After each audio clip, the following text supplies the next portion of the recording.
Salam sejati, Rahayu, Poro Kadang, Jagat Gede Channel dimanapun berada. Semoga selalu dalam lindungan Tuhan Yang Maha Esa. Pada kesempatan video kali ini, Jagat Gede ingin berbagi mengenai moksa dan siapa saja kesatria di Nusantara ini yang telah mengalami moksa. Moksa adalah konsep ajaran agama Hindu dan agama Buddha, yang mana pengertian daripada moksa itu adalah pelepasan diri dari ikatan duniawi atau alam materi, dan lepas juga dari putaran reinkarnasi. Banyak para kesatria, para leluhur yang telah mampu memiliki spiritual yang tinggi, kesaktian yang tinggi, dan mampu melakukan moksa itu sendiri.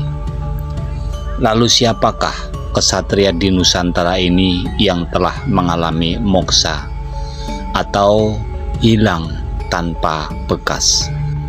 Seseorang yang telah melakukan moksa, maka dia akan bisa kembali ke alam materi atau menitis ke alam materi ini kapanpun dan dimanapun sesuai kehendaknya sendiri. Kesatria Nusantara yang telah mengalami moksa dalam kehidupan di masa lalunya, yang pertama yaitu Raja Prabu Brawijaya V, karena kekecewaannya dan rasa penyesalannya atas runtuhnya kerajaan Majapahit, sehingga hal itu sangat memukul perasaannya dan mengakibatkan kekecewaan yang sangat luar biasa. Sehingga dengan kekecewaan tersebut dan atas rasa bersalahnya terhadap runtuhnya kerajaan Majapahit, Prabu Brawijaya V lalu mengasingkan diri di Gunung Lawu dan bertapa, hingga akhirnya Prabu Brawijaya V moksa di Gunung Lawu.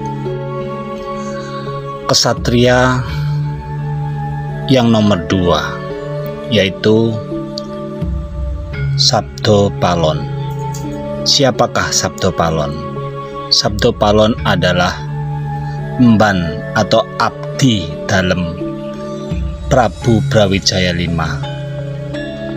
Sabdo Palon atau Noyo Genggong atau Ki Semar, karena kekecewaannya dengan momongannya yaitu Prabu Brawijaya V yang sudah tidak lagi menuruti apa yang menjadi nasihatnya, yang sudah tidak mau lagi menuruti apa yang menjadi petunjuk-petunjuknya, maka Sabdo Palon atau Noyo Genggong atau Ki Semar memutuskan untuk moksa, dan dia berjanji bahwasanya 500 tahun lagi dia akan muncul lagi ke dunia ini dan akan momong Satrio Piningit, calon pemimpin Nusantara, yang mana Nusantara ini nanti akan mengalami kebangkitan kembali dan akan mengalami masa keemasan, masa kejayaan, adil makmur, gemah ripah loh jinawi, yang mana nanti akan ada Satrio Piningit yang akan hadir, yang akan lahir di bumi Nusantara ini. Kesatria selanjutnya yang mengalami moksa di Nusantara ini yaitu Prabu Jayabaya. Prabu Jayabaya merupakan Raja Panjalu atau Kediri yang memerintah pada sekitar tahun 1135 sampai 1157. Karena merasa bersalahnya, karena penyesalannya yang telah membunuh saudaranya sendiri, yaitu Jayabasa. Akhirnya Prabu Jayabaya merasa menyesal, dan akhirnya Prabu Jayabaya mengasingkan diri, bertapa, dan akhirnya moksa, hilang tanpa bekas. Seperti kita ketahui bahwasanya karya-karya Prabu Jayabaya merupakan karya yang sangat fenomenal, yaitu ramalan tentang masa depan Nusantara ini atau Indonesia ini. Kesatria pilih tanding yang sakti Mondraguna yang keempat, yang mengalami moksa dalam kehidupannya, yaitu Patih Gajah Mada. Patih Gajah Mada yaitu patih daripada kerajaan Majapahit pada masa Raja Hayam Wuruk, yaitu pada tahun 1350 sampai 1389. Setelah perang bubat, karena dituduh penyebab peperangan tersebut, maka Patih Gajah Mada akan diadili, sehingga Patih Gajah Mada melarikan diri dan mengasingkan diri, bertapa hingga akhirnya moksa. Namun hal ini masih simpang siur, karena ada yang menceritakan bahwasanya akhir hidup Patih Gajah Mada dikarenakan sakit dan akhirnya meninggal dunia. Namun sampai saat ini belum ada yang menemukan dan belum ada yang mengetahui di manakah makam Patih Gajah Mada, kalau memang Gajah Mada ini meninggal karena sakit. Kesatria Nusantara selanjutnya yang mengalami moksa yaitu Prabu Siliwangi.